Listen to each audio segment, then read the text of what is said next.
I have to turn. Oh, I got to turn the on-air sign on. I accidentally gave people a sneak peek. Oh. Is it on? Now it's on. All right, I'm gonna hit the front bumper. You guys can't see this, but you guys behind me can see it. Once this drops off, we'll get into intros. Unless you guys just want to play a song right away. What do you want to do? Let's play a song. Play a song right away? Yeah. Okay. That sounds like a plan. Yeah. We'll do that. I'll give you guys a countdown. You can start. All right, in 3, 2, 1. 1, 2.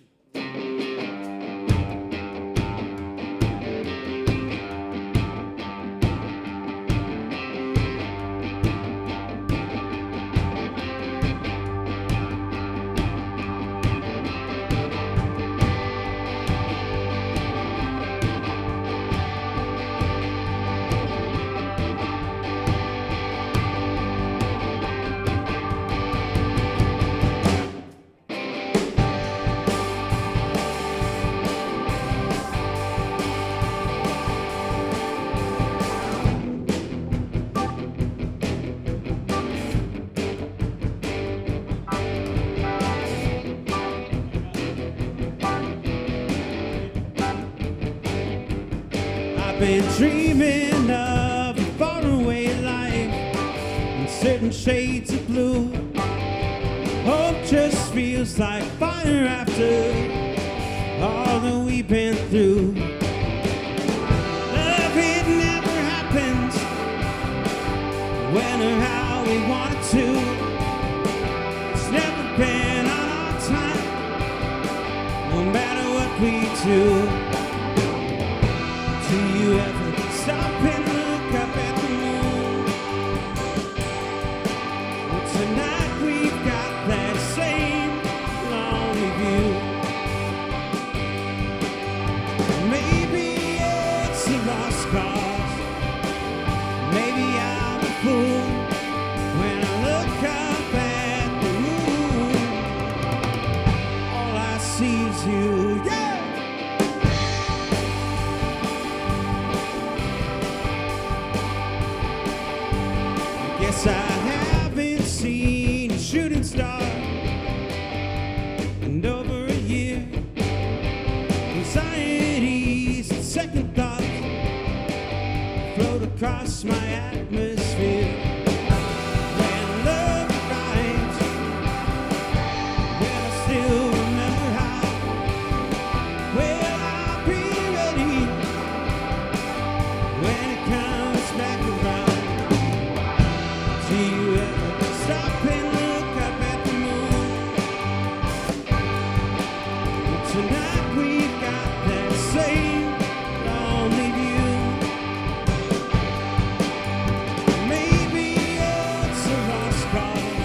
Dude, I love it, man. I love it. Thank you so much for joining us, man, for Local Sets ATX. It's great, dude. We're so happy to be here with you, man. Cheers. Thanks for doing this. Yeah, absolutely. I'm going to mute the reverb so you don't sound like you're in a cave.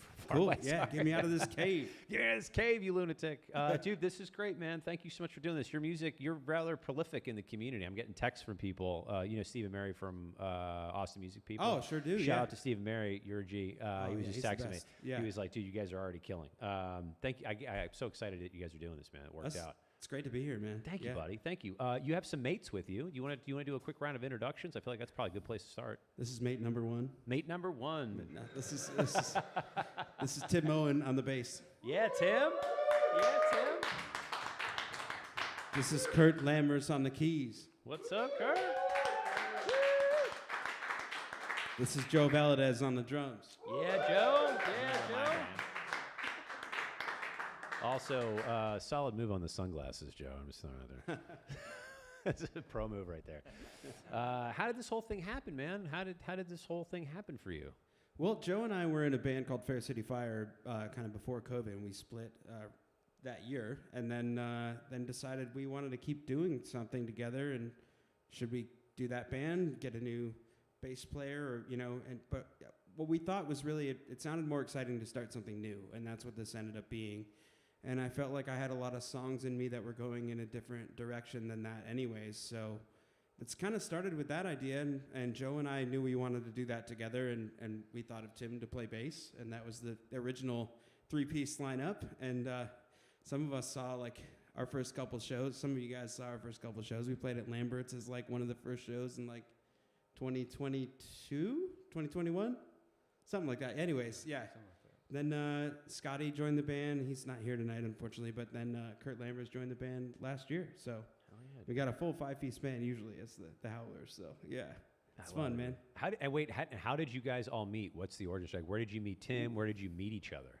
I met Tim. He was in a band called Finite Fidelity.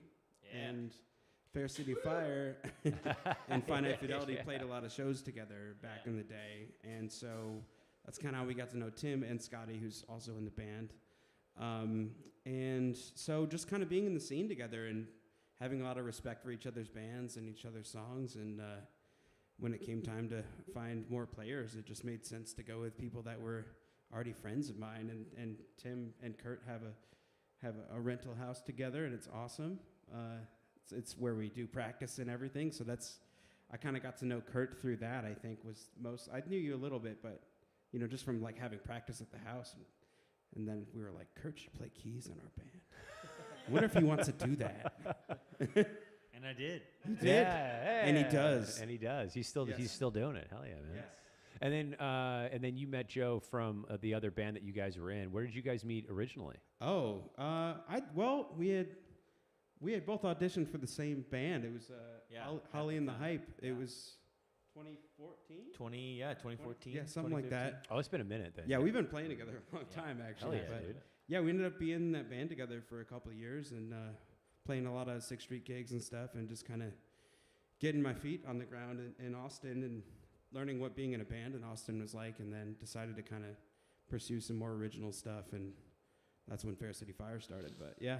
Yeah, absolutely. Hell yeah, dude. And then 10 years. Question in the chat from Doc. What's up, Doc Dudes? What does Scotty play? He plays guitar and sings. Okay. He plays lead guitar. Lead guitar? Okay. Yeah. Wait, all right. He's a killer. Yeah. He's a killer. Yeah. He's killing somewhere else tonight. He is. Yes. That son of a bitch. Yes, you just have to imagine him killing You just have to imagine with killing. us.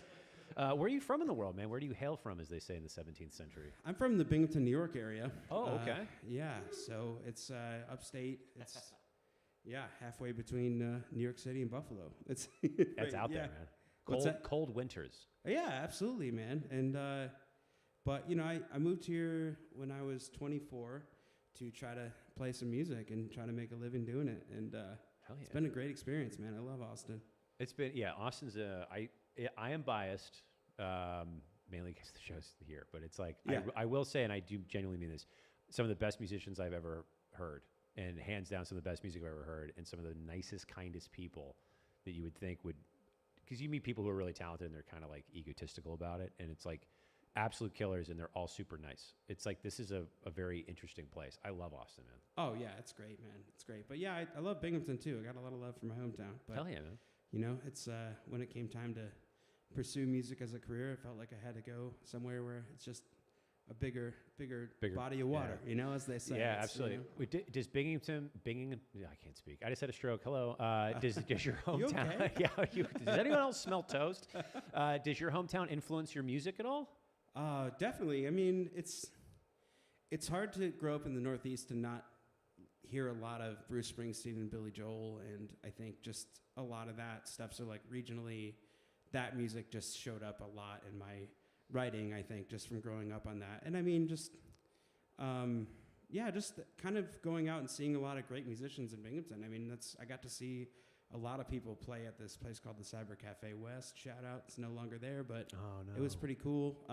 Was that a COVID problem? Or no, I think it shut down before that. Oh, okay. But it was a cool spot. I mean, you know, just like spots like that you wouldn't expect in a smaller town like that just brought in touring bands and had local bands and did the whole thing, and people could play their own songs. And I feel like I got to see a lot of shows there and places like it. And so you know, and I think just like just learning how to play music from watching some cover bands playing, from you know doing that whole thing, and all that of course played a role in you know kind of my interest in music. I think. Oh yeah, man. When did you get your first guitar? How old were you? I was 12. I was gonna say you're a very good guitar player, so it must have been thank for a you, long man. time. Yeah. I appreciate that. I heard you noodling before the show, and you're very good. I try my best. So you were 12 years old. Yeah. Was it a gift? Did you ask somebody for it? Tell us the story. It's a fun little story. Yeah, let's hear it. So I'm actually from a town outside of Binghamton called Appalachian. It's really small. Like Appalachian? About Okay. 1,000 people live there or so, or at least that was the population last time I looked. But there's a garage sale, and people come from all over the place to go to this thing. And so it's like, as a kid especially, I remember really looking forward to this every year. Like, it's the garage sale. And I was kind of interested in guitar because I was already playing trumpet, and I wasn't that into it, but I knew I liked music, and I liked to sing, and I knew I liked AC/DC. That was like a big first influence for me. That's all you need. Yeah, and so I was looking around at this garage sale, and I just saw this like Japanese brand knockoff of a Gibson SG that looked so much like Angus Young's guitar. And it was $75, and I had a paper route, and I spent all my money, and I got that thing, and I just never stopped playing it, really. I mean, became just a big part of who I am. It's that decision to buy that knockoff Angus Young guitar. Hell yeah, dude. Yeah. It's cool, man. But That's amazing. Do you have a musical family? Did anybody play music around you, or why your interest? I played saxophone a lot. Dude, that's I think dope. In high school and stuff, but you know, I don't think she continued that much. She plays bells now in the church bell choir, but you know, it's not like a lot of music happening in the family, but a lot of music fans. Like a lot of people loved. Like my dad showed me so many great classic rock albums in the minivan driving us around as kids, and like it just got ingrained in me. But he never really played. He just always loved it, and they were very encouraging always. So yeah, That's great, man. I know there's a lot of artists that I feel like it's like a throughput. Like everyone's been very encouraging. Occasionally, you hear stories where it's just like, "Yeah, my parents did not want me to do this, but I did it anyway." Yeah, it's great that you had. How many? Tell us about your family. Do you have like brothers, sisters? I had a brother. He unfortunately passed away when I was 18, but he played drums, and you know, it's good to mention him. He played drums, and he's a big part of how I got into music too, because I bought a guitar. He had a drum set, so we just had a little band. We had a kid from down the street named Chris Ellsbury played bass with us, and so it was like a little brother/kid down the street band, and we had a couple gigs and had we made so much noise, and just in my parents' basement, so God bless them for putting up with that, because it led to this, I think. Yeah, doing this now. So. Absolutely. Yeah. Man. Would you remember your first performance? Was it magical? Was it a disaster? When was your first performance? The first one I can really think of was this place called the Endicott Performing Arts Center in Endicott, New York. And I remember we played with this other band. Like it was like maybe 8th grade. I was in 8th grade, I think, and we played one other band that was also in my 8th grade class called Eye Patch, and we were called Hard Nova. So it was a Hard Nova and Eye Patch double bill, and dude, that's the best. it was. I mean, I remember it being pretty epic, but I have listened to the recording since. And I don't think it was that as epic as I remember it. So I kind of wish I didn't listen to the recording. Oh, no. But, you know, it's my voice. I was still finding my voice. We'll say that. Okay, fair enough. Yeah. Wait, how old were you when you were in Hard Nova? I think 12, maybe. Oh, something like dude, that. that's the best. Yeah, Yeah. that was like, you know, when I had first gotten my guitar. And, yeah, my voice, I think, was just still finding its way. It was a 12-year-old's voice. It's yes, yeah. it was. It was. Yeah, Trying to sing some Pearl Jam and Rage Against the Machine and stuff, and you know, Raging at 12. we were doing it. Yeah. Do you ever go back and like find your old music from Hard Nova or any of your old stuff that you wrote, and you're like, I wonder if I can retool this to be more for today, or is it just like we're gonna leave that chapter closed? I think tomorrow I'm gonna do that. Now that you brought that up, that's a good idea. Yes. Yeah. Yes, dude, I fucking love it. Yeah. Oh my god, I absolutely love it. All right, here's a silly question. It's coming to everybody. Describe yourself in 3 emojis. Tim, to you first. Also, Tim, how tall are you? I have to ask. You're so tall. I wish I was this tall, damn it. 6'5". 6'5". Yeah. My God. All right, 3 emojis. 3 emojis. All right. I would say, let's go with the first one would be the nerd glasses. Solid move. Let's just knock that one out of the way. And I guess the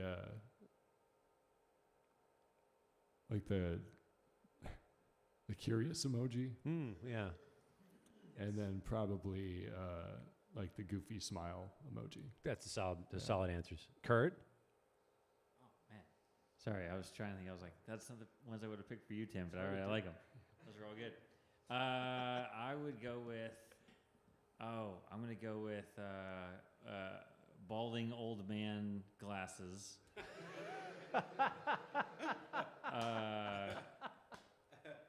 Then we're going to go with, let's go with a football for sports. Yeah. And then Nice. non-face emoji, object emoji. Nice. Hell yeah. You got it. We're going the full span. Yeah. And then I would choose. I would choose the laughing emoji. That's a good answer. I'd like to have a good time. That's a good answer. Joe, in the back. When you first asked the question, I was the throw up emoji. Because I wasn't sure what emoji I was going to pick. So then I got to my phone and I looked at all the emojis that were there. Wait, are you cheating? Slightly. Ah, son of a bitch. There's a whole range of Be in the emojis. room with I us. don't Use really the red remember, X emoji right now. I just can't remember them all. They're so good. There's the cheating emoji. Don't forget that one. Yeah, that's the one with the glasses on, Yeah. which is what I'm doing tonight. Yeah. And then for my last emoji of the evening, I'm gonna go with just the thumbs up emoji. Hell yeah. No, not the drum emoji. Okay, all right. Fair 2 enough. on the nose. 2 on the nose. Fair enough. Brian, last person. Some sort of pickleball emoji. Is that a thing? Is there a pickleball one? There's got to be. There by has to be now. Yeah. There has to be now. Laughing emoji. That's good. I definitely. I love to laugh. Love to laugh. It's on your kitchen wall. Yeah, living. That's how much you emoji, love to laugh. Living emoji, It laughing says emoji. in this house we love to laugh. Love emoji. Yeah, we'll go with the arm. strong arm? Yeah, the strong arm. Yeah, The bicep. yeah, because that's how I feel in my heart. I love it, man. Wait, was that 2 or 3? That was 2. That was 2. Oh no, I gave the laughing emoji. The I la- gave the oh, pickleball. all right, that's right. Oh, okay. I forgot the Strong man. pickleball. Yeah, Yeah, yeah. yeah. I can count clearly. No, It was the stroke I had earlier. Yeah, Check I'm question still from recovering. the chat. Do you still have the knockoff 5G? It is. It's in pieces in my parents' house because I was trying to figure out how guitars work. So I took it apart and stuff. Oh And, no! Did you know putting it back together? not yet, but I will. Maybe one day. You know. Dude, that would But- be amazing if you cut an album on that. Yeah, yeah. Just the full circle of you taking that guitar would be Yes. the coolest. It probably doesn't sound amazing, but I would try that. Yeah, for sure. See what happens. You could just use it as like an effect guitar. Yeah, I just think so. Effects only. There you Yeah. go. I dig it. What's song number 2 on the night? And what was I forgot to ask you, what was the first track called? The Moon and You. The Moon and You. The Moon and You. And what inspired The Moon and You, actually, before we go on? Loneliness. Okay. For sure. And I think kind of longing for finding a way out of it, really. And I think that's, I think there's a lot of hope in it, but I think that's kind of what originally made me write the song. So was there a particular part in your life that made you feel lonely that you wrote about? Off and on, I don't know, like romantically lonely. Like it's a and I think diving into that stuff, I think is, I think with that, there's always been a tinge of hope that it's going to work out someday. And I think for me to look up at the moon and think that someone that I'm supposed to be with and who it's going to eventually work out with is also looking at that same moon. That was the thought that I had. That's beautiful. Yeah, to write that song. So yeah. That's beautiful. Thank you. Thank you for sharing that, dude. Of course. Yeah. You poet, son of a bitch, Yeah, you. well, whatever. Dude, that's beautiful, man. I love that story. All right, what's the second track called? That's called To Be Fair. And To Be Fair. we've been really loving that KUTX and Sun Radio have been playing this song so much, and some other stations around the country actually, and just like what an amazing feeling that is to sometimes hear it when I'm in the car, but also like friends will text me and be like, "You're on the radio right now." What an amazing That's so new cool. feeling that is. It's incredible. So I've been not taking that for granted one bit, and just a really cool thing. But That's the coolest, man. I love that. All right, I'll zip it over to you guys for To Be Fair whenever you are ready. cool.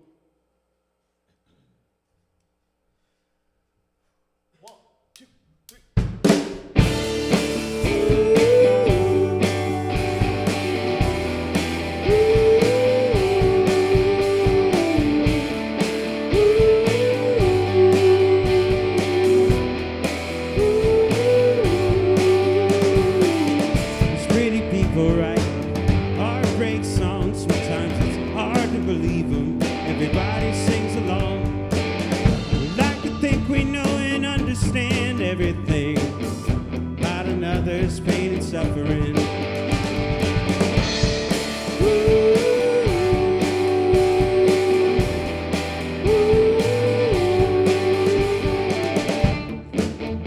Driving fancy cars, perfect wheels and engines, and shattered hearts. Comparison remains of joy and time we got to keep within our own lives. It's hard to be fair in a world beyond repair. It's hard to be fair in a world beyond repair. It's hard to be, so hard to be fair.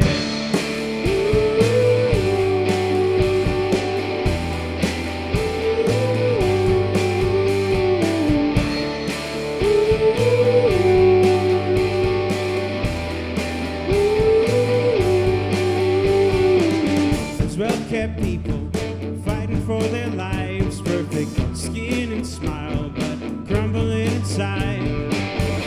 Time to time we all get pulled into the undertow, so say goodbye to what you think you know.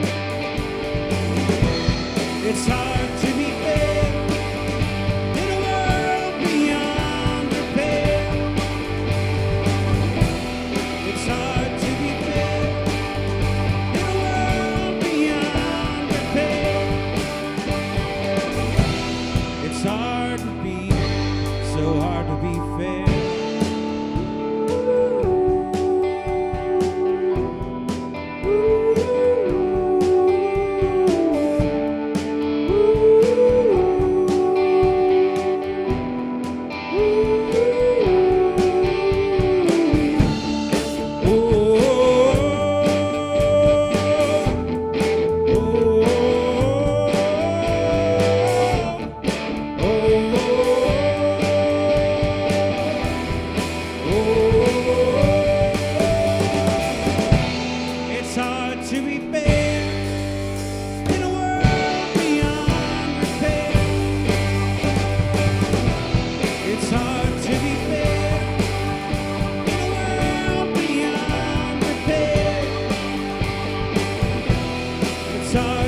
so hard to be fair.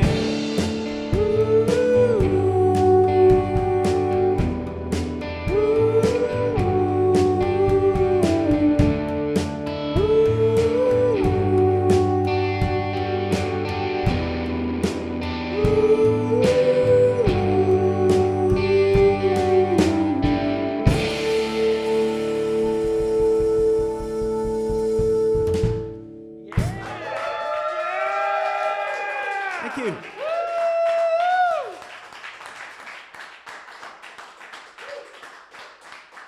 yeah, man. That is a dope track, sir. I get Oh, why thank it's you, I thank get you. why it's being played everywhere. My God. What was that like the first time you heard that on the radio? Do you remember what you were doing when you were driving and you were just, or were you driving? Were you in the house? Was it like, what was the situation when all of a sudden you're like, wait, that's my song? You know, it came up in a really interesting time, actually. I had just finished playing a background music gig at a hotel, and it was kind of, you know, sometimes I do really okay with that, knowing, like, that's the job, right? Like, you're there to play background music, and no one's paying attention, and that's fine, because you're just part of the ambiance, right? But that day was particularly tough for some reason. I wasn't taking it well, and then I had loaded up all my stuff and did all the things, and then I turned my car on to leave, and it was playing. Oh, dude. And it was such, like, it was exactly the moment I needed that to happen. Ah, Like, dude, that's the best. it was such a lift in a moment where I was like, man, this is a rough night. And then it was just like, oh, no, not anymore. It was kind of it was a cool, it was just life's way of taking care of me, I guess, in that moment. It was nice. Universe has little weird gifts like that, man, where all of a Yeah. sudden you're like, man, why am I doing this? And then you're like, oh, fuck, I'm on the radio right now. Yeah, yeah. That's the coolest thing, man. You want to go back and just be like, hey, guys that weren't listening. I'm on the radio. Should have listened.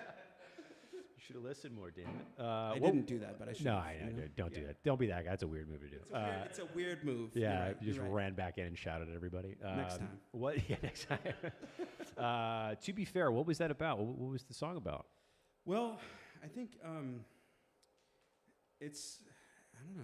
It's kind of it's a big concept in my mind, but it's a lot of, like, I think a lot of people misunderstanding each other in the world today, and kind of intentionally so. I think in a lot of ways, and I think there's just so much bad stuff happening, and it's rough. And I think sometimes we forget to just try to, like, give each other some grace in this world, and try to, like, listen to each other and try to have some dialogue. And I think that's really what I'm trying to say with that song is, I don't think the way forward is to just divide us even more. I think we have to find some ways to remember that we relate to each other and be fair. So We were just talking about this before the show, actually. cool. This is one of the things I love about music is that it can bring people together regardless of what you don't have in common. We have, like, everything in common. It's like 2% difference, but we just focus intently on that.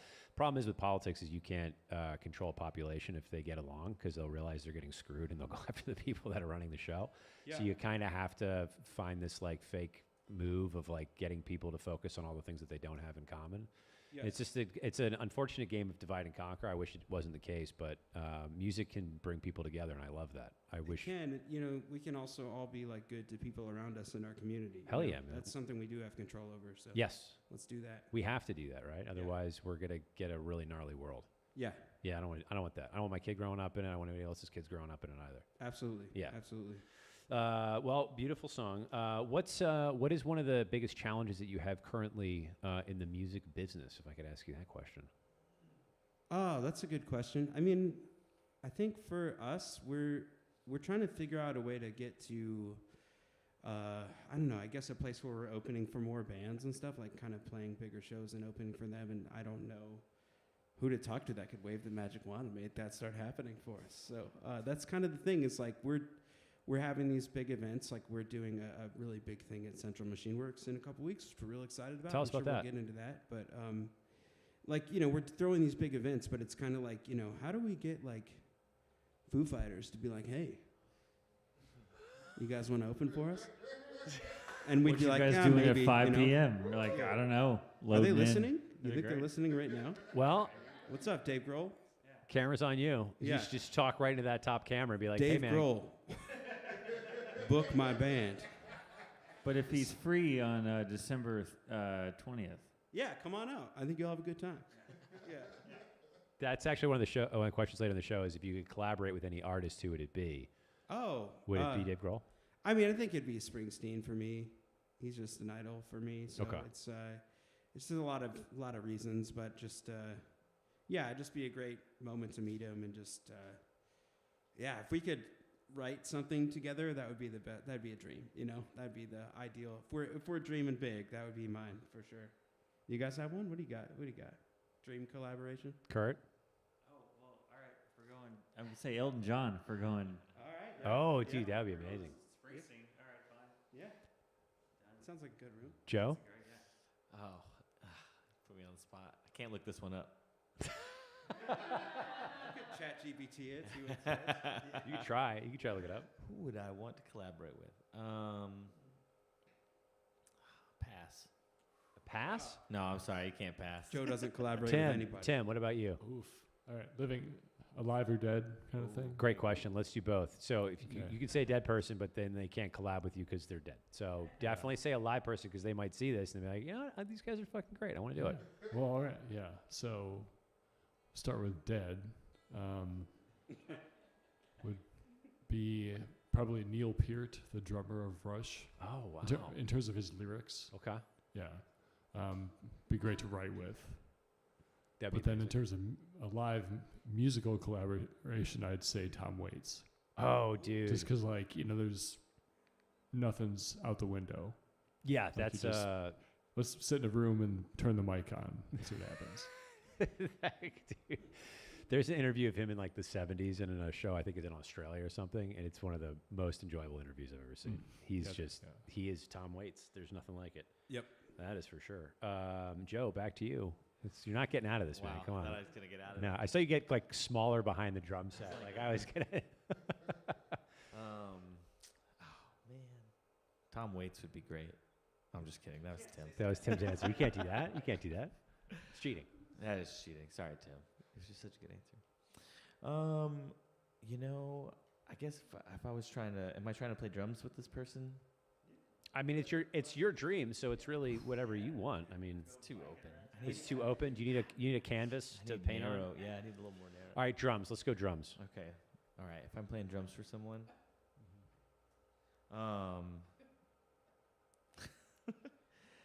you know, I mean, obviously, if we're gonna go just big dreams, sure. Then like Robert Plant, if you need a drummer, Oh, dude, that would be pretty amazing. I'd love to like play some Black Dog back there behind him or whatever. He does come to Austin quite often. He does. He Yeah. does. And so if he's got like an orchestra There you go. or whatever, who wants to do some stuff, I'm in. He was at Sahara Lounge recently, I think. Someone was like talking to him, had no idea who he was. What? Yeah. He was just like sharing a beer, and I think he knew that they didn't know who he was by like recognition. Yeah. Yeah. It's like you know the name, but you don't know the face. And I so think if you know who he is, you're not going to hide that you know who yeah, he is. he'd probably be like, Yeah. holy shit, it's blah, blah, blah. He Right, kind of right. freak out. Yeah. yeah. Yeah, he was just hanging out having a beer. It's like, man, that guy's really nice. He knows a lot about music. And it's like, that's Robert Plant. It's like, wait, what? He was living in town. He would show up at the Continental Club. He also got like the free chili that was in the corner.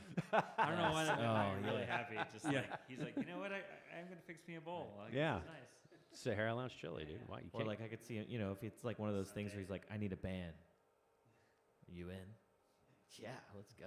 He's like, Holding a bowl of chili. Yeah. He's like, I'm thinking about playing tonight. This chili's making me confident. I think I'm about doing something tonight. You in? are you in? Bowl of Chili, great name for an album, by the way. Yeah. What's a random skill that you have that has nothing to do with music? Brian, to you first.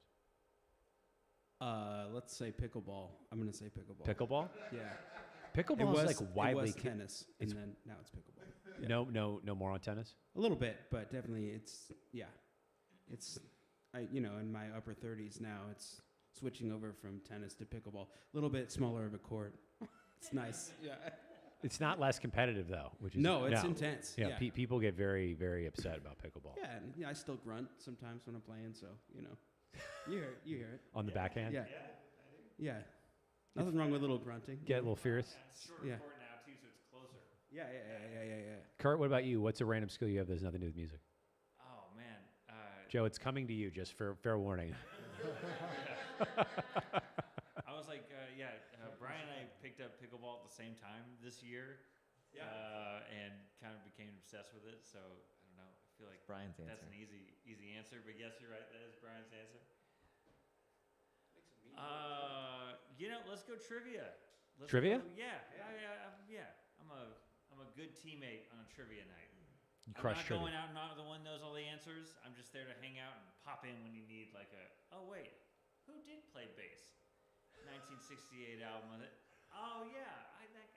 So music trivia is your thing. No, movies, Just sports. There's a lot of random trivia. Again, I'm just a good teammate. Okay, fair enough. Good trivia teammate. I'll pop in when you need me. Great. Yeah. I'm not every answer, but Yeah. I'm there when you need me. The super esoteric stuff, you're there. Okay. It depends. Yeah. I'm like blanking on asking you a really weird question right now. No. Again, you never know when you're gonna need me, but it's gonna be that weird round. You're like, I didn't know that. I didn't know that, but I need How are Kurt. you? I need Kurt in my life. Also Yeah. named for a great album. Yeah. Joe, what about you, buddy? Well, it's not a random talent, but I'm a fairly recent whistler. A whistler. Yeah, that came to me really late in life. Wait, like whistle? Well, while most people were making sourdough during the pandemic, I was learning how to whistle. Oh wait, so no shit. Like you're not kidding. You didn't I'm know how not to whistle kidding at until all. recently? No, I'm Get like, out of town. you think I'm kidding all the time? I got You're real stories. You're a very funny person. That's why. And that was something that came during 2020. So now Now you can get a cab. I off-key whistle through life. It's really nice. Okay. Like, very off-key. But, Very again, I'm only 5 years into whistling, so we'll see where we're here in another 5 years. That's amazing. That's amazing. Tim, what about you, buddy? Random skill. Well, man. Outside of being I'm tall. chuckling because I thought of a couple. I guess that was musical related, sorry. I'm really good at eye leveling. Like if you're hanging something on a wall, I'm just like, You just nail it. I was thinking about Every that. I was like, time. you know what? I'm good at that. Like I don't have to redo it. Yeah. That's an just- amazingly good yeah. talent. I couldn't even get the damn thing on the wall, the local set sign right. I did that 6 times and it's still a little crooked. I needed you this whole time. I needed you in the studio. Oh my God. How do you know when a song is done? That's a really good question. I think when we start playing it live and it feels good, I think, because sometimes we'll play some stuff that's like almost there, almost done, and then there's like some moments when I'm just like, oh, like that part didn't quite hit live or something, and we'll go back and fix it. And then I think once we've done that a few times, I think that's when it starts to feel like pretty much ready to start getting ready to record, and and I think when it's recorded, it feels pretty done. Okay. When it's time for the album to come out. Yeah, exactly. Yeah, yeah, That's when you know it's done. yeah. What is song number 3 on the night? What are we doing? We're gonna do For the Birds. For the Birds? Yeah. Do you want to tell us anything about For the Birds? Well, it's when I play a lot of background music gigs at these fancy hotels, and there's one in particular that I won't say the name of, but it rhymes with schmore or schmeezens. But I play there. I play on the patio, and there's like they're doing all these like perfect things for all the high-end customers there, right? And they're like, everything looks perfect. The waiters are saying all the perfect things, and the food's amazing, and all this stuff, right? And the only thing they can't control perfectly for these people are these grackles going crazy on the patio. And I'm up here playing music, and I'm like kind of observing this happen, and like people are like leaving their tables for like 2 seconds, and the grackles like storm and just spread their grackleness everywhere and steal chips, and they're just screaming, and they're doing all this stuff, and I'm like, there's something beautiful about that chaos, and it's something about like, there's some kind of divide between me and the people sometimes at a gig like that, where I feel like the enemy of my enemy is my friend. So but keep hiring me, place that I'm talking about. I like money. That's a great story. But yeah, so anyways, I was like, I'm rooting for the Birds. All right. And that's really where this song comes from. All right. Over to you guys.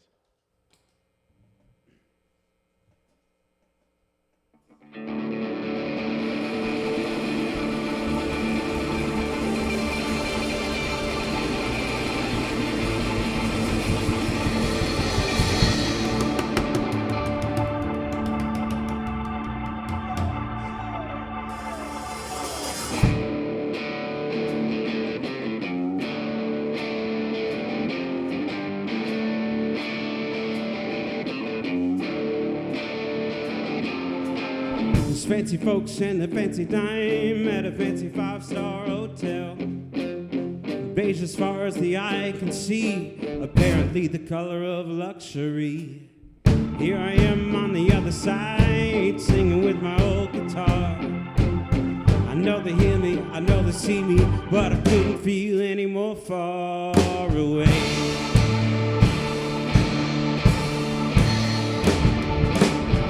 This one's for the birds, wreaking havoc on the patio, screaming out and running wild, putting on quite the show, helping to ruin their lovely day. This one's for the birds.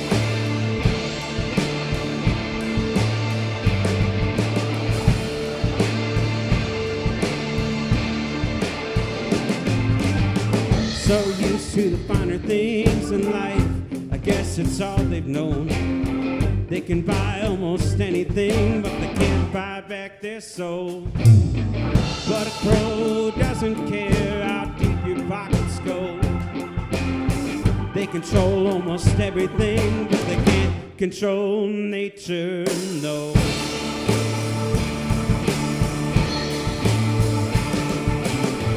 This one's for the birds, wreaking havoc on the patio, screaming out and running wild, putting on quite the show, helping to ruin their lovely day. This one's for the birds.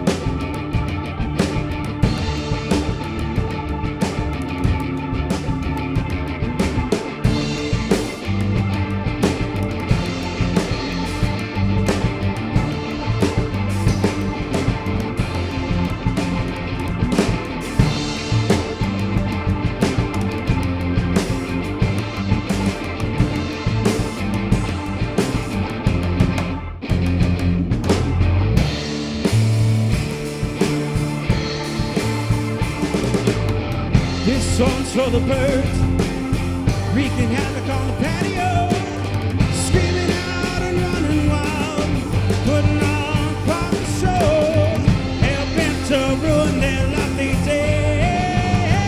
This one's for the birds. This one's for the birds. Oh, this one's for the birds.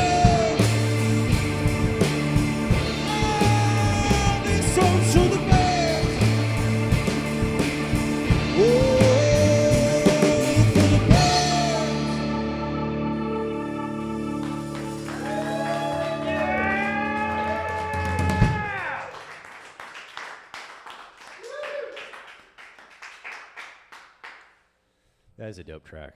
Thank you. What a wild thing to be. That's like the origin story of that is just you watching the crackles destroy someone's potato chips. Yeah. You never know what's going to spark a song. Dude, that's wild, man. Where does your music typically come from? Speaking of, is it just like random stuff like that, or is it like what's your process of writing? I guess maybe is a better question. I'd say it's like concept based usually. Like I try to have a place where I think the song is going to go, like a message I'm trying to get across, right? Like so. And that one I'm trying to get across that I'm rooting for the birds, and it's kind of an Eat the Rich sort of song. And I knew that I wanted to go there, so then it becomes a little bit more like putting a puzzle pieces together to make a song. Like, how do I do that? How do I get that mood across? And what am I really trying to say? And then it becomes just trying to like get all my thoughts out, really just like word vomit, like just really kind of just making it happen. And then I find that if I do that, then I can go back and edit things. And that's really my process, I think, is the editing is when it becomes like sharpened song. You know, at first there has to be something that I can work with. So those initial things may not be great, but nobody's got to hear that, you know? That's how I get there, you know? Yeah, dude. How does the rest of the band get involved? Like when you start with like a song for the Birds, like did you bring it? Was it like a chorus or was it a guitar riff? And then how does like Tim and Kurt and Joe get in the mix? It's usually the verses and choruses, and I usually have some idea of a bridge, and I come to practice and just say, here's a new. I'll send them a demo version often of just like, here's the whole thing that I have now, and let's see what happens when we all get together, right? And so they'll have their ears on it, and then we'll spend usually at least 10 minutes talking about what I wrote the song about, like, and what I'm trying to get across, and so everyone can kind of get in the room with me and really focus on what it's about, what I'm trying to get across, and I think that can be a deeply personal experience sometimes of just like, yeah, this is hard to talk about, but I know that I have a band of dudes that I can talk to about anything at this point, because I told you some of my deepest, darkest secrets with these songs. So, So just whatever strikes you at the mood, just whatever jumps into your head. Is that just like the muse just giving you stuff? Shower, car, eating at a restaurant. yeah, I mean, it could come from a conversation. It could come from, but usually it's like if I have this strong feeling about an idea that I want to get across, and it feels like maybe a somewhat unique idea to my brain, then it feels worth writing to me, So Yeah. then I'll like usually make a note in my phone, and like as like I have concepts for songs in my notes app, right? And then it just sometimes, man, I'll just be like trying to sleep or something, and it'll hit me like that, and I have to get up and write it down, and it's. But there's other times when I'm on a hike or walking around my neighborhood, or just like, I don't know, it could be any time, but those concepts will hit me, and then then my brain's on that thing for a while. And so when I feel like I have one of those puzzle pieces, it's like, I got to get it down, and sometimes it takes, a few hours and it's done. And sometimes it takes weeks, sometimes months. It just depends on, I don't know, a lot, just how quickly it happens. I don't know. It's sometimes Different it every flows time. right out. Yeah. But What's the quickest you've ever written a song to completion, and then what's the longest time it's ever taken you? That's a good question. I think I Love You Goodnight might have been the quickest song I ever wrote. And that was about my brother, and kind of just dealing with some grief from that still all these years later. Sure. And just, but the concept was like missing him and wanting to say goodbye to him, but also like we made a lot of noise in my parents' basement, so it had to be a loud song, It had to be like a rock, like it wasn't going to be like a sad ballad, It could have been, and I could have easily written that song too, but it felt like that wouldn't have really done my relationship with him justice, Yeah. So it felt, but that was quick. It just happened right away. As soon as I had that idea, it was just like, boom. Just what am I feeling about this? And just, it was like, oh, I don't want to edit this at all. It was great. So Dude, that's amazing. And what's the longest it's ever taken you to write a song? I would say like a year probably. Oh, no shit. And I'm trying to think of like the song that took me that long, but I was gonna say, are you playing that tonight at all? no, I mean, trying to think. I don't know. There's just sometimes it just takes a while. The ideas don't hit you, and it's not exciting until it is, and like every word can feel like a little battle, Do you try to force the muse, like sit down and like at this hour I'm gonna try to write, or is it just like you exist and then an idea pops in your head and you're like, I gotta write this down immediately? Kind of a little bit of both. Okay. I mean, there's definitely, like I keep a pretty strict Google Calendar, and so it's there's times blocked off for writing for these 2 hours in this day, and it's like if I sit down and I get one half a line in that day, then I still did something, even if it took me 2 hours to do that. But sometimes I can get like a lot done in 2 hours. It just depends, but like sometimes you just got to show up. I mean, that's kind of a big part of it. It's just like being present and trying to write. Yeah. And You mentioned going for walks earlier. Yeah. What do you do for hobbies? What do you guys do when you're not playing music? Let's hear that. Well, like, tell us about yourselves. yeah, well, I love sports. I mean, I'm always like, Well, pickleball, clearly, yeah, but yeah. football and baseball. Okay. Big Mets fan. That makes me sad, but I love them. Hey man, I'm from Philly. How do you think I feel? Yeah. Kurt? Yeah, Austin FC is my only other kind of big part of my life. But yeah, just sports. Just sports? Yeah. You're not doing music sports? Joe, what about you? Well, I play with a few other folks in town, but then I also have Cheater. a very wonderful, an amazing wife and an awesome 3-legged Chihuahua dog. That You have a 3-legged chihuahua? Yeah, he's awesome. His name's Toby.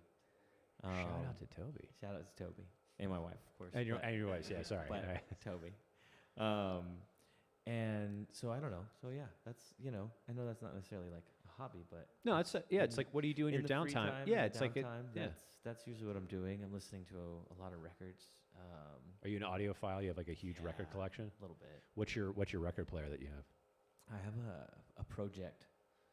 A project. Project is what it's called, and carbon fiber arm weighted. It's really nice. Oh boy, It's like the one thing. you know really what I mean? Are. We You all have really that are an one- audiophile. We have that one thing. Wait, do you have it? Is it hardwired or do you do Bluetooth speakers? No, it's hardwired. Okay, okay, that's legit. yeah, I just saw somebody who was like, I just got this new record player and they play through their Sonos, and it's like, what's the why? Come on. Why are you No, doing that? That makes no sense. It's actually going through an old JVC amplifier type thing, and it is hitting an old Bose surround sound system that used to be my stepdad's, Oh, dude, and so now that's in the house.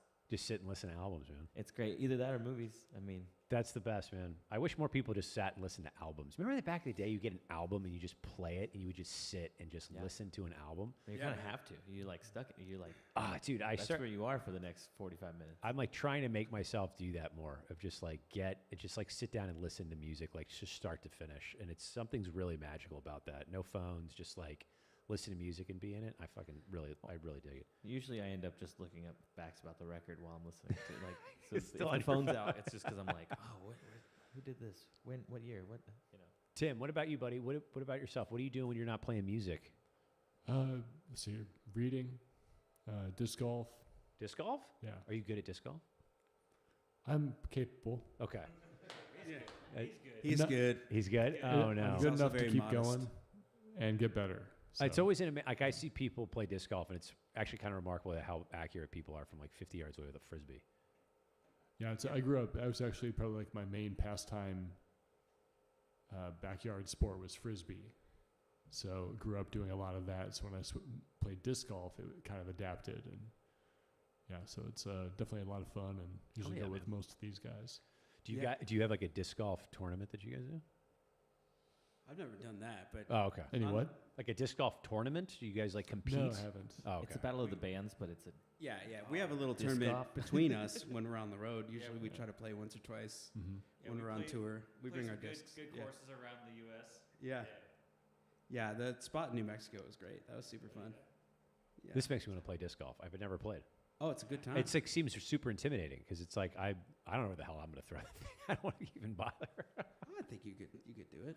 There was one spot in Wyoming that was really close. It was like in between these houses, and we were definitely like close to going into all these people's yards a lot of the time. So it was a little unnerving. Like I was like, we're just gonna leave. Like I'm not smashing- gonna knock on any doors. Like we don't know anybody here. I'm out. Yeah, yeah. But like Tim here, we're all capable. So you could be capable too. I could be capable. I could be the Yeah. guy that's getting the frisbee in the yard. That's We I mean, didn't lose any. We had a great time. Yeah. oh man. What's song number 4? What are we doing? We're gonna do the Golden Age. Golden Age? Yeah, it was the title of an EP that came out in 2023, and it's kind of one of those concept songs. I was having a conversation with my buddy Steve, and we were talking about how people are so nostalgic for certain times in their lives, and they act like there's nothing good happening anymore. There's no good music. There's no good movies. And they just like do that, right? Or like they'll say that about their town, like this town used to be cool, and now it's not cool at all. And they'll say things like that. And I guess the observation that I made with this song and tried to make is that, like, a lot of times people say that about times when they were younger, more vibrant, more open to new ideas. And I think that time can be any time for people. So I think this song is really just trying to get across the idea that we should all be more open-minded to new things. Hell yeah, man. All right, over to you guys.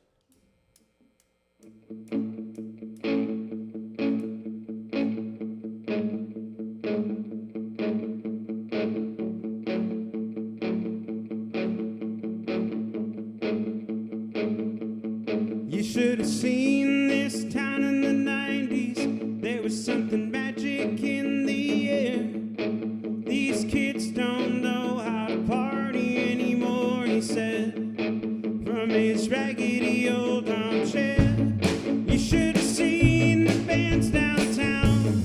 It was alive, man. I don't get out much anymore. It's not the same as it was back then.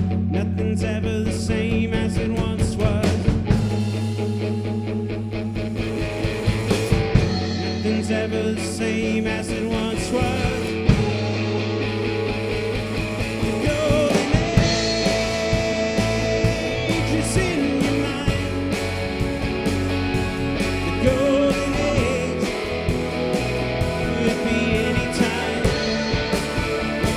If it was up to you, they'd still be putting out the same old movies year after year, and the songs would remain the same as they did in the days that you've held dear. Well, maybe it was just you who was better in the good old days. Maybe you just knew how to live your life before you got so set in your ways. Nothing's ever the same as it once was. Nothing's ever the same as it once was. The golden age is in your mind. The golden age could be any time. Golden age is in your mind. The golden age could be any time.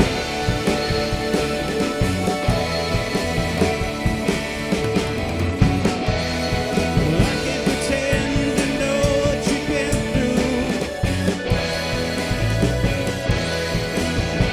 Never perfect, and neither were you. There's just a few things that you can still control, like keeping an open heart and open soul. The golden age is in your mind. The golden age could be any time. The golden age is in your mind. The golden age could be any time. Nothing's ever the same as it once was. Nothing's ever the same as it once was. Nothing's ever the same as it once was. Nothing's ever the same as it once was. Nothing's ever the same as it once was. Nothing's ever the same as it once was. Nothing's ever the same as it once was. The golden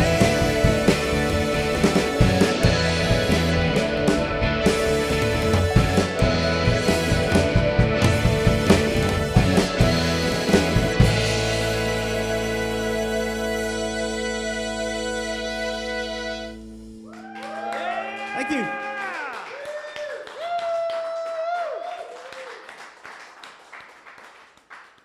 It was a great song, man. What a fun way to encapsulate people's griping.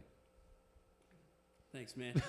It's like when you were talking, you're like, yeah, I was talking to my buddy Steve about this. And it's like, were you talking to Steve or were you talking to me? Because that kind of that sounds like. Well, I think Sounds I like do shit it I too. do, yeah. You know, it's like Yeah. I think that's the thing. I'm not innocent of that thought for sure. It's Yeah, dude. also talking about myself. Well, we were talking beforehand about like Eurotrip and some other movies. That's just like that definitely hits home for sure. Oh yeah, absolutely. What is your favorite genre or I guess era of music? Do you have one? I kind of jump all over the place, but it's I don't know. I guess I'd have to say like 70s rock and roll would be my like number one if I had to pick. But there's just good stuff all over the place. But Like lately, I've been just really into '90s hip hop. I've been playing that a lot lately. So Hell it's yeah, man. been cool. I don't know. I just kind of am all over the place with it, but I think '70s rock would be my favorite if I had to pick 70s rock. Yeah. It's well, music's very like mood oriented, so it's like whatever you're like. I'm not gonna listen to Frank Sinatra in the gym. You know what I mean? Yeah. Yeah. It's not really like pick me up rock and roll music. And the same, I'm not gonna listen to Slipknot at dinner. You know, it's Yeah. like kind of the same thing. Be an Unless you want to interesting eat dinner. really quick, then Yeah. I guess maybe that's a good way Yeah. to force you through your meal. Yeah. What is your? This is a very important question. Very important question. All right. Maybe the most important question of the night. What is your favorite flavor of ice cream? Ooh. It's coming to you peanut guys butter next. chocolate. Peanut butter chocolate? Yeah. Yeah. Is there a brand? Oh. I mean, not necessarily. Yeah. I fluctuate. Yeah. Where do you get said peanut butter chocolate? Oh, just I don't know. Just wherever they got it. You Where know? they got it. Yeah, wherever they got it, I'll take it. Where yeah. they got it. Yeah. Where they got it. Kurt? Yeah. Oh, I'm gonna say non-dairy mint chocolate chip. Non-dairy mint chocolate. Are you lactose intolerant? I should be. Wait, It doesn't wait, what agree is- with. It doesn't agree with me. No one's like put a stamp on me or nothing. But like I shouldn't have it. So I mean, we don't agree with each other, and so we're just gonna part ways. We're just gonna part ways. We learned a long time ago. So yeah. Is there a story here? I feel like No, not for this. not for this broadcast. That's a different show. It's a daytime afternoon show, I think. Yeah. Yeah. Someone says they're a doctor. I don't know. I think that's a different show. Yeah. All right, fair enough. Joe, what about you? Favorite flavor of ice cream? I'm a just chocolate all the way. Dutch Chocolate? Bluebell preferably, but I can go other. Ooh, it's other solid. ways. Solid move. Yeah, I'm pretty basic. No, that's not basic. I'm vanilla. What are you talking about? Tim. I would say Moose Tracks. Oh, Moose Tracks comes up a lot. Yeah. Moose Tracks and Rocky Road also come up a lot, which is I didn't think many people liked it. Where do you get your Moose Tracks? Central Market. Is it their brand, Central Market brand? They occasionally had some that they made for like the weekend. That was really good. For the weekend? But, was it like other the than that- 1905 or whatever their label is? yeah, something like that. Yeah, something weird. Apparently a good year for Um, ice cream. I don't We'll know. take that free 1905 though. Yeah, right. Yeah, Central Yeah. Market if you're listening. But Tim Fate. Ben and Jerry's always got you. Yeah. Hard classics. Tater tots or fries? Oh, I'll go tots. I'll go tots. You going tots? Sweet potato tots. Sweet potato tots? Well, that's not what he asked. Sorry, I tend to improvise. That's a whole different. That's For someone that's cheated every answer on the show, you all of a sudden are sticking to the rules. It's very odd. Joe, what about you? Tater tots, fries? what do they season with?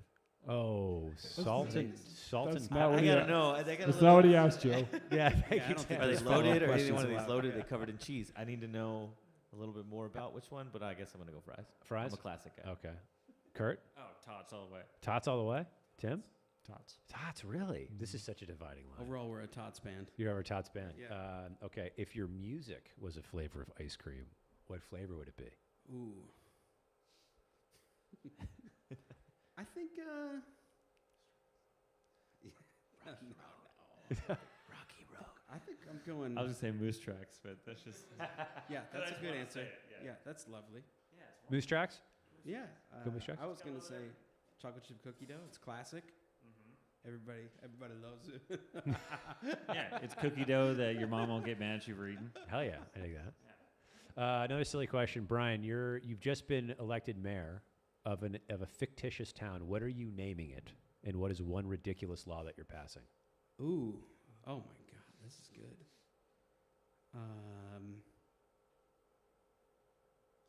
I'm gonna call it Binghamton, Texas, Big M two. and the law is thou must be a Mets fan. Oh, Yeah, whoa! A couple of people are applauding Sorry, that. We you have Mets must fans in the suffer. audience. with me. You must suffer with you. Yeah, yeah. Joe, you're in charge of a new holiday. What is it called? What are we celebrating? Wow. There's so much to celebrate that doesn't get celebrated these days. New holiday. What are we celebrating?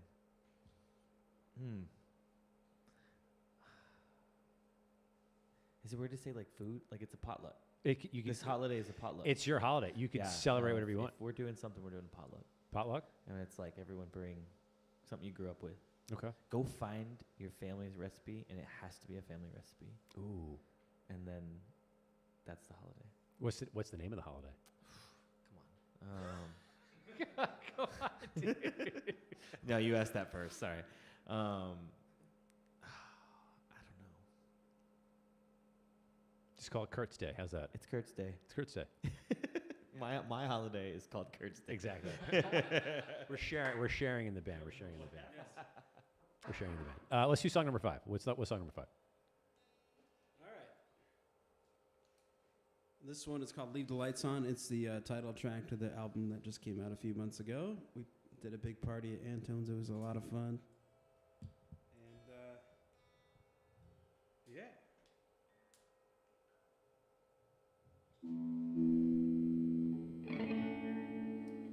It's about love and whatnot.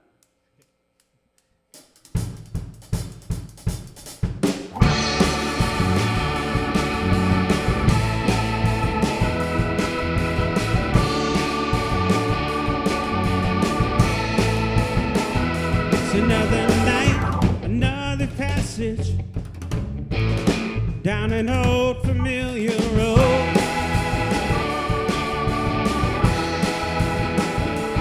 It's a win some, lose some kind of life. It's the only life we know.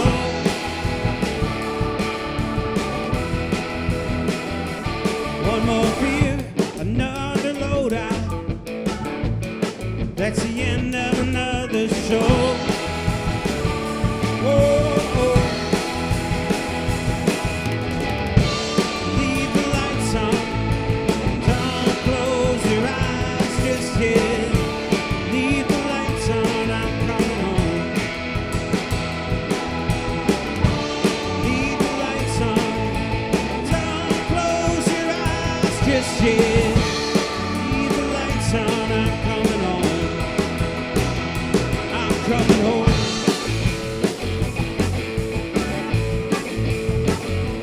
Now the reflections on where I've been and where I ought to be.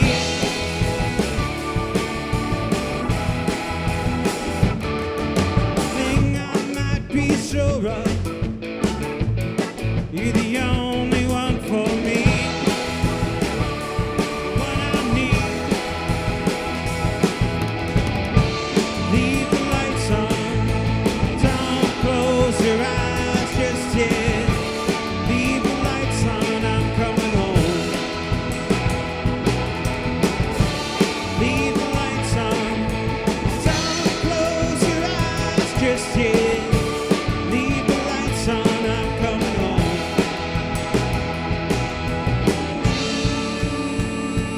Leave the lights on. Leave the lights on. Leave the lights on. Leave the lights on. I'm coming home. I'm coming home. I'm coming home.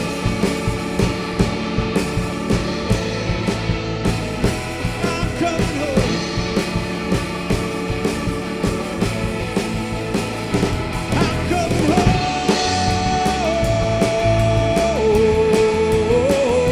I'm coming home. I'm coming home. I'm coming home. I'm coming home.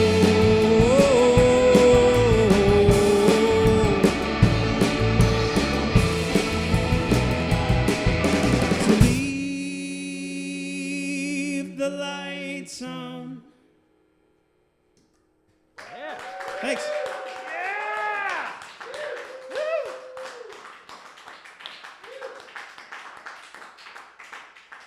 Hell yeah, man. Tell us about the Antone show. That was a big deal, man. I know you were prepping for that. That was an album release. It was a whole thing. Can you tell us about that night and what it meant to you? Oh, it was amazing. It was probably my favorite show I've ever played in my life. I think it's just like for a lot of reasons, but yeah, I mean, we pretty much like spent that whole year recording that album, starting to talk about that show. We knew it was coming up, so we just like all knew like Antone's. We got Antone's coming up, so we all like hyped ourselves up to play that show, and I think we were just talking about it all year, and people turned out. There was such a great crowd at that show, and just we were celebrating this album coming out to the world. So it's just like, I think it was a culmination of just how much hard work went into making that album happen and that show happen, and then how people received it and came out, met us there, and it was like the coolest night. And just Antone's is such a legendary place, and what a cool experience to get to do that, man. Yeah, dude. Makes you feel like a little kid, you know? How long? Stage. How long were you in Austin, and how long did you want to play at Antone's before that actually materialized? Well, Fair City Fire got to play there a couple times actually, which was really, really fortunate.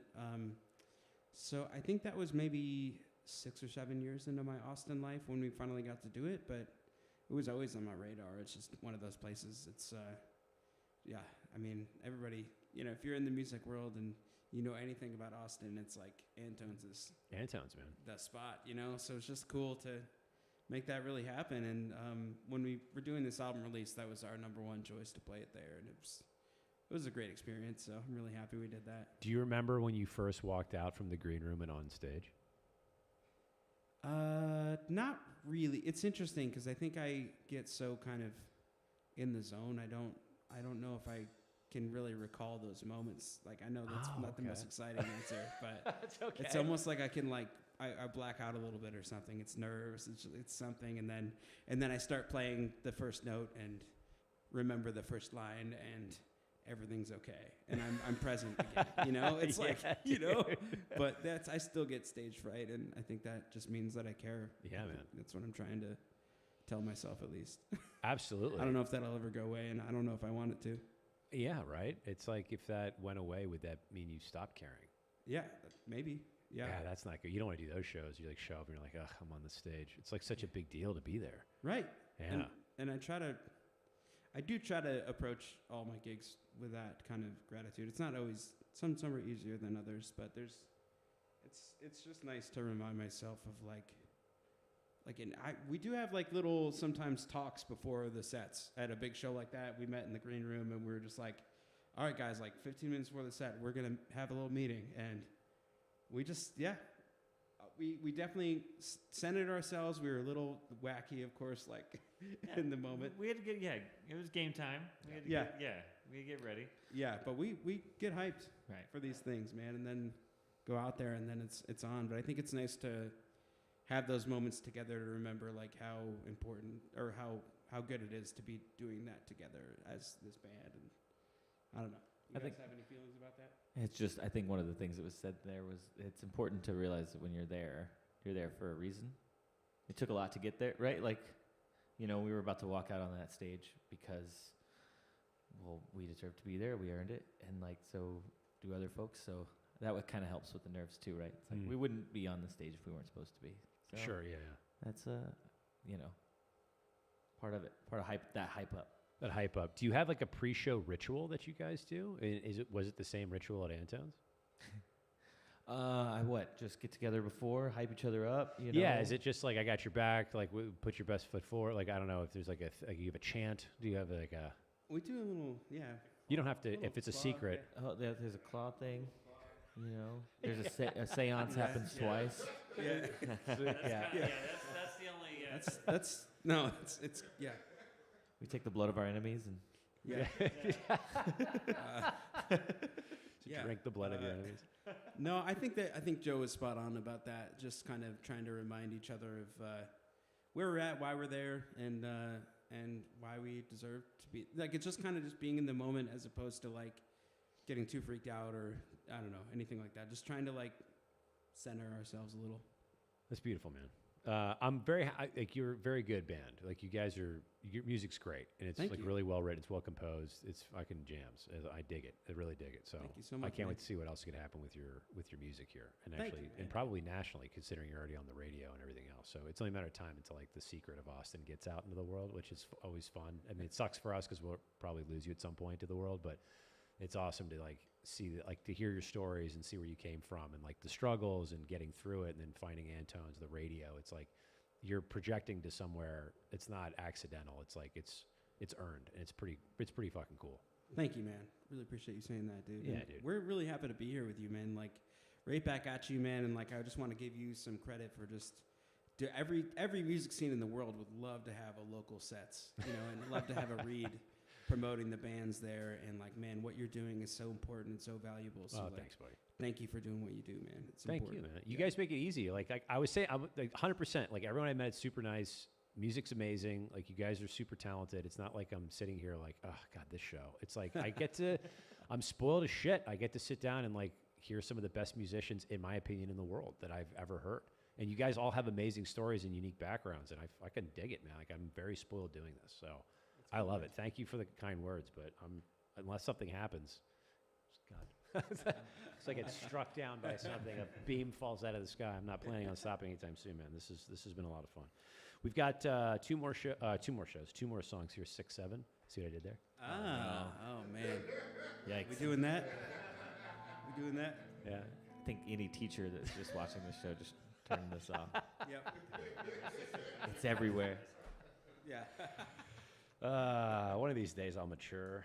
It hasn't happened yet. 43. We don't want I haven't heard it enough, Yeah. honestly. Thank you. I could hear it Yeah. more. Thank you very much. What is the 6th song of the night? We're gonna do Who You Are. Who You Are? Yeah. What inspired Who You Are? Do you want to tell us anything before you play it? I think it's kind of it bookends the album for a reason. I think the first song is The Moon and You, and it's really about longing for love, and Who You Are has the same theme. And I think it's visualizing that person, and Who You Are is really just trying to put a cap on that idea, and so so this is really just about trying to maintain hope through some lonely thoughts and lonely days, and just knowing that that's not going to last forever. There's a light. So Oh yeah, that's beautiful. All right, I'll zip it over to you guys.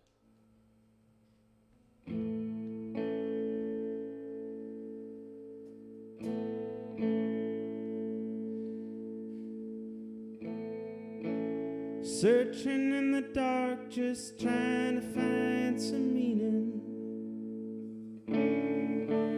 As I lay awake, just wondering where you are. Another night of staring at my ceiling, my ever-turning mind, just wondering who you are.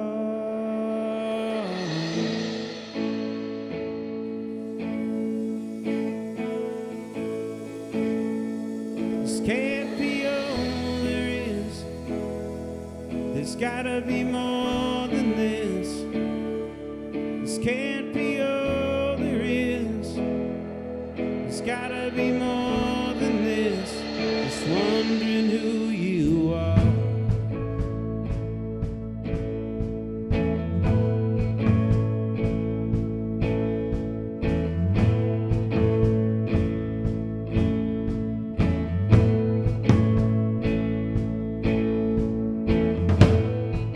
I don't need all the answers, there's just some I'm dying to know. Where does all this go?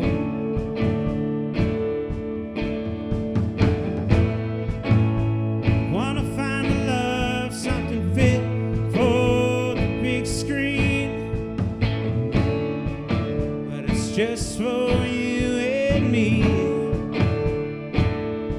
This can't be all there is. There's gotta be more than this. This can't be all there is. There's gotta be more than this. Just wondering who you are.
Thank you.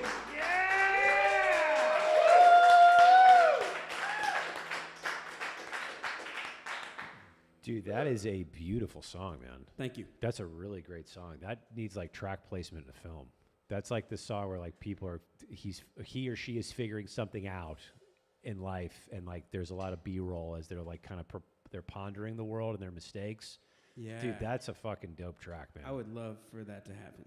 That's a great song. What caused who you are to live in the world? What inspired that? Yeah, like I was saying, it's kind of a similar thing to the Moon and You, just sort of thinking about, like I go through these lonely thoughts and stuff, and I think I try not to get like too deep down the spiral of that, and sometimes songwriting is what helps with that, and I think that was kind of the thing, is like trying to maintain some hope and trying to, remember that the right person's out there, and I might not know who they are yet, and that's really what the song is, and just imagining that happening and what I want, That's beautiful, man. Thank you. Do you remember like where you were when you wrote that? Because it's a very cinematic song. It builds, it swells, like it's really well composed, man. It's a great track. Thank you. I think it's, when I wrote it, it was very just on acoustic guitar and singing. So like, a lot of the cinematic elements are really because of these guys and because of our producer too. Frenchie did a great job kind of directing. Wait, who's us your on producer? that song. Frenchie Smith. He's Frenchie amazing. Smith. Shout out to Frenchie Smith. Yeah, he's incredible, man. He's Bubble. got the Bubble Studios. He's a brilliant producer, and Brendan Sanders over there working with him. It's a great crew, man. It's his birthday today. Is it really? Wait, Wow. it's Brandon's birthday? Wow. Mr. Sanders' birthday. Happy birthday to you. Are we doing it? Happy birthday I'll do the to abbreviator. Birthday, Bruce Saunders. Happy birthday, Brendan It's Sanders. Saunders, I think it's Happy Saunders. birthday to you. Is it Saunders or Sanders? I'm pretty sure it's Saunders. Okay. Oh, Let's see, it seems more official if it's Saunders. Oh man. Yeah. I'm sure I'll get a message here in a minute. Oh my goodness. Yeah. Shout out and happy I birthday. think Joe's wrong. All right, so he was Frenchie and crew very influential for that song and how it came out. Yeah, I think so, and the band too. I mean, just like kind of really, bringing, like I said, kind of bringing those big elements of, and like the second verse is like, I want to find a love, something fit for the big screen, just for you and me, right? So it's kind of like that idea of it being cinematic is sort of baked into the lyrics. So I think it's. That was kind of a clue of maybe we should go that direction. And I think we were talking about a U2 song that kind of came to mind that... Yeah, I was going to say, Tim. Shout out Tim on the U2 song. So there were some elements of that song that we're kind of trying to bring into it, but make it its own thing. And just sometimes when it comes time to like track things, that's when those kind of thoughts happen of like, what do we really want this to sound like? We know what it feels like. We know the lyrics, what we're trying to deliver. But that was one of those songs that like wasn't necessarily all fleshed out in that way until we hit the studio and started recording. And I think it brought a new life out of that song. So. Dude, that's such a cool story, man. Thanks, man. Like you just like have an idea of what something's going to be, and then it just changes a little bit on the day and becomes that much more like perfect. That's fucking cool, man. Yeah. Shout out to Frenchie and crew and you guys, man. Thank you again so much for doing this. We got one more song on the evening. What is it called? What's the called number Fine. song? Oh, actually, and before we get out of here, I forgot to ask you this. What are you hoping to get out of doing a show like this? If you were to put it out into the world for it to come back to you, the universe, whether it's doing a show with Dave Grohl or the Boss, but in all seriousness, what are you hoping to get out of doing something like this? It's like any show we ever do. I just want to connect with people. I think that's the big thing. That's what music has always meant for me is connection, and if somebody likes what they're hearing, to keep listening, keep on coming out and hearing the music, and if it makes you feel a little bit better about life, then we've done our job. And, and I think, man, come on to a show for sure. That's our dream, is to, kind of get some more people in our band family. We got a bunch of them in the room here, but band family. What up? We always got room for more. So come on out. And then before we play this, what's the name of your album one more time? Leave the Lights On. Leave the Lights On. That's currently streaming everywhere, correct? Yes. Okay. All right, song number 7, buddy. All right.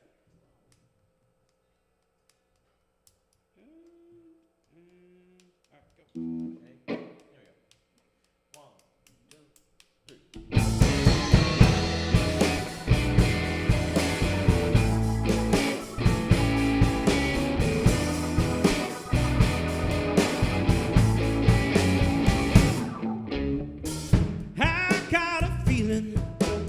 stayed together too long. Mostly because we just didn't want to be alone. Well, hurts so much worse when you're supposed to feel something, but you don't and you won't. But here's how it feels at the end of the line. I won't call it a waste of time. You got your story and I got mine. I won't call it a waste of time. I got a feeling we're gonna be just fine. Lately I had that feeling most all of the time. I got a feeling we're gonna be just fine. Just give it time. Just give it time.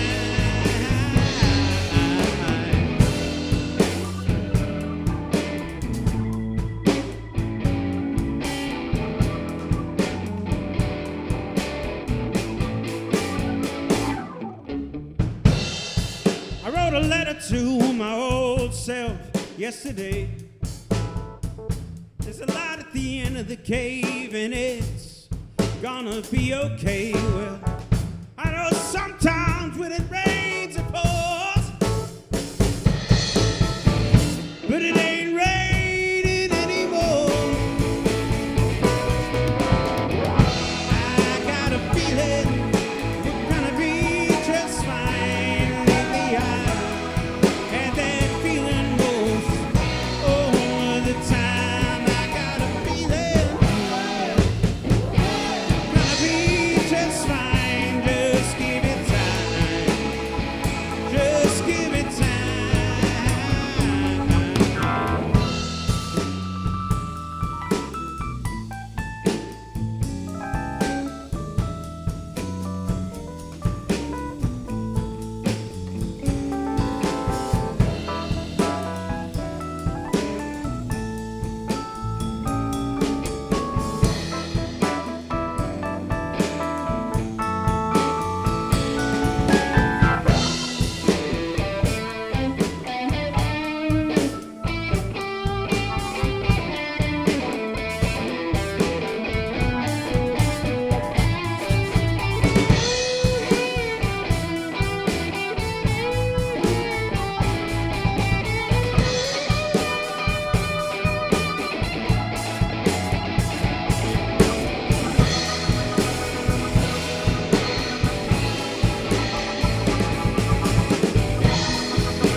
I got a feeling, ooh,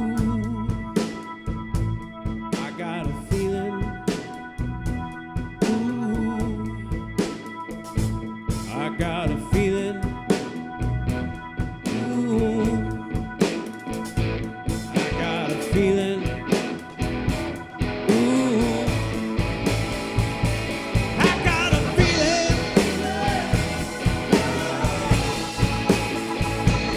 I got a feeling.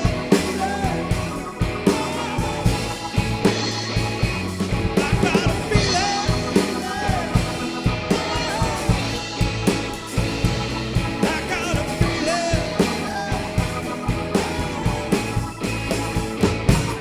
I got a feeling that it's gonna be fine.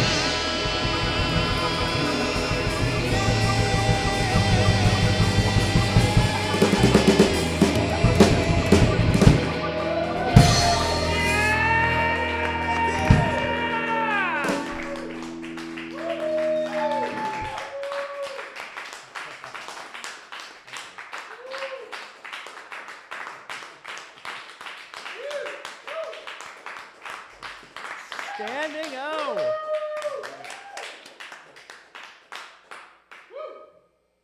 And we're out. We did it. We did it. That was such a good end. I'm like, I'm not saying a fucking word afterwards. I'm just